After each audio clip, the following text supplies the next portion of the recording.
quand même, la mairie de Paris, où là peuvent se prendre des décisions, un peu du moins, où elles peuvent être mises en application. Je ne sais plus quoi dire après ce discours touchant, émouvant, sensible, qui a toutes les qualités, parce qu'il a fait une description tout à fait juste de la réalité que je rencontre personnellement au quotidien, et je ne suis pas quelqu'un qui fréquente beaucoup les médias, je suis plus quelqu'un de terrain.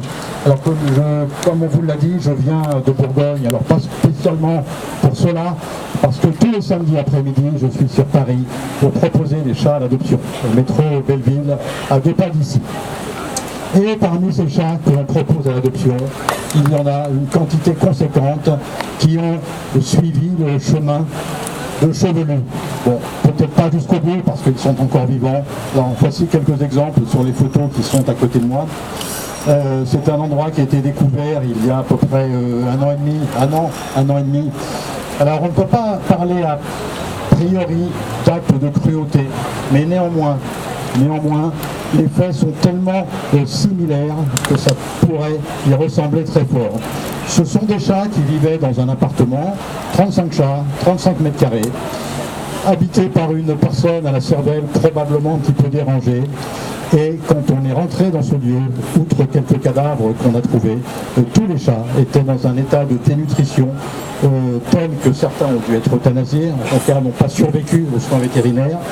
D'autres ont pu être adoptés après des mois et des mois de soins. Et puis, quelques-uns qui ont eu la malchance de naître dans ce lieu sont passés directement dans les toilettes. Et la chasse a été tirée, vivant sur ces chatons. Ce que je souhaitais, c'est peut-être vous faire part de quelques expériences que depuis 35 ans j'ai été amené à faire, ou tout du moins à être le témoin et puis parfois un petit peu l'acteur, concernant des actes de cruauté ou de mauvais traitements. Et tout d'abord, de manière très brève, je souhaiterais quand même faire une petite différence entre deux faits. Les uns s'appellent les mauvais traitements, qui sont punissables auprès d'un tribunal d'instance seulement d'amende. Par exemple, ce cas-là, si une plainte avait été déposée, ça s'appelait un mauvais traitement. Donc une amende, il y a 5 classes d'amende, la peine maximale c'est 7 500 €. En 35 ans, jamais une fois je ne l'ai vu prononcer.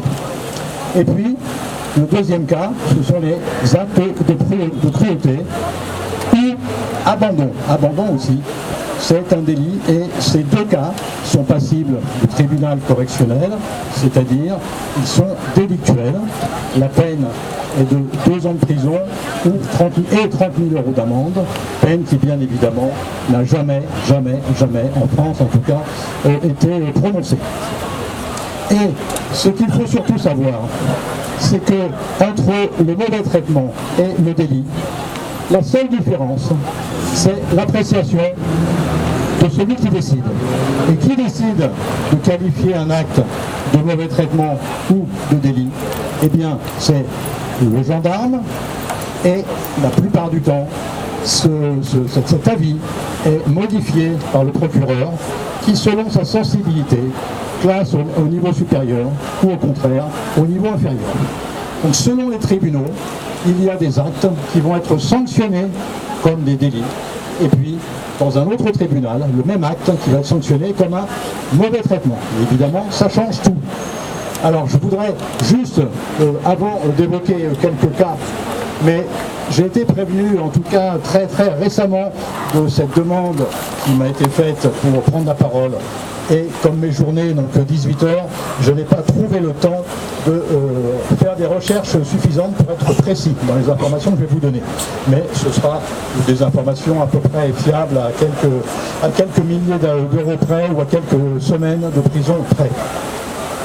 Alors, concernant ce que j'ai personnellement été amené à constater essentiellement dans l'Yonne et dans les départements limitrophes depuis 35 ans, j'ai vu néanmoins une évolution assez sensible, à la fois des mentalités et à la fois du rapport que les enquêteurs, en général les gendarmes en milieu ruraux, accordent à l'animal.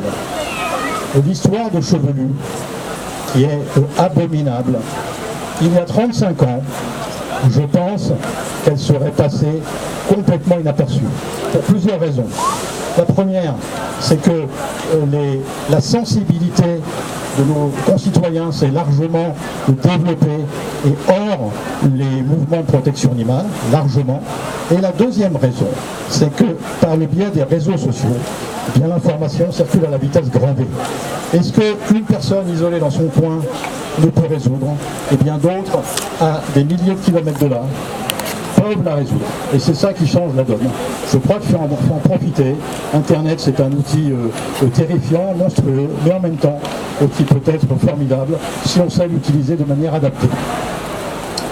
Les quelques cas auxquels j'ai été amené à participer pendant ces 35 années sont tous vraiment monstrueux, mais c'est seulement une toute petite part parmi, en moyenne, les 3 plaintes que notre association est amenée à déposer chaque mois. Sur ces 3 plaintes, en moyenne, il y en a une qui finit au panier, et tout à l'heure, il a été dit que la plainte qui avait été classée sans suite l'avait été parce qu'on ne pouvait condamner ces jeunes. Ça n'a pas été formulé exactement comme ça, mais en gros ça voulait dire ça. Et ça c'est tout à fait exact. Les responsables de la décision sont toujours, de manière occulte ou de manière ouverte, en contact avec les préfets. Et ce sont les préfets, en dernier lieu, qui décident, alors non pas de la sanction, mais qui émettent un avis. Un exemple précis. Il y a quelque temps, près de chez moi, depuis des années, un éleveur, à l'âge de la retraite largement dépassé, vivait avec 200 moutons dans des prés, il avait largement la place, et une centaine de vaches. Et depuis quelques années, les voisins m'avaient alerté, parce qu'ils trouvaient régulièrement dans les étables et dans les prés des cadavres d'animaux. Des cadavres d'animaux morts tout simplement, non pas d'acte de cruauté, mais c'est presque pire, de faim et de soif. Mourir de faim et de soif, ça m'est pas arrivé parce que je suis encore là, mais j'imagine que ça doit être quand même pas forcément agréable. Et beaucoup d'animaux meurent comme ça. Donc notre association a déposé une plainte, évidemment après avoir fait une enquête, et j'en profite pour une toute petite parenthèse. Si nous voulons qu'une plainte un jour soit couronnée de succès, c'est-à-dire que les auteurs des faits soient pénalisés, eh bien, il n'y a presque qu'une solution. C'est-à-dire que l'association ou les personnes qui sont à l'origine de la plainte se substituent au travail d'enquêteur. Quand on donne sur un plateau d'argent tous les éléments à un enquêteur pour appréhender la personne, pour lui apporter les témoignages,